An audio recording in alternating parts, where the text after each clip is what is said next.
I want to read 2 or 3 short poems by W.H.Auden. W.H.Auden? Good heavens, you'll say. They're bound to be well known. Yes, they are. And they're just about the best known poems by him. But I still find them interesting because, of course one does, because nobody else, as it were before him, really wrote on subjects like this with something to say, and they have had extraordinary influence subsequently. This is famously Musée des Beaux-Arts, about suffering. They were never wrong, the old masters. How well they understood its human position, how it takes place while someone else is eating, or opening a window, or just walking dully along. How when the aged are reverently, passionately waiting for the miraculous birth, there always must be children who did not specially want it to happen, skating on a pond at the edge of the wood. They never forgot that even the dreadful martyrdom must run its course anyhow, in a corner, some untidy spot where the dogs go on with their doggy life, and the torturer's horse scratches its innocent behind on a tree.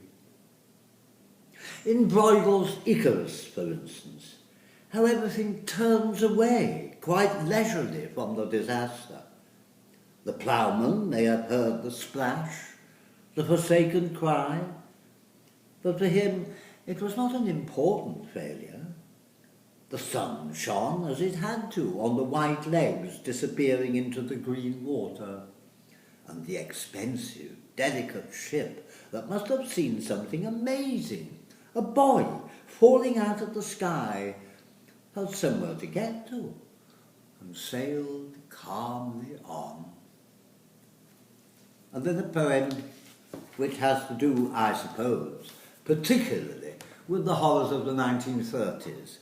Epitaph on a Tyrant, it's called. This is very short. Perfection of a kind was what he was after, and the poetry he invented was easy to understand. He knew human folly like the back of his hand, and was greatly interested in armies and fleets. When he laughed, respectable senators burst with laughter, and when he cried, the little children died in the streets. Yes, one thinks of President Assad, for example.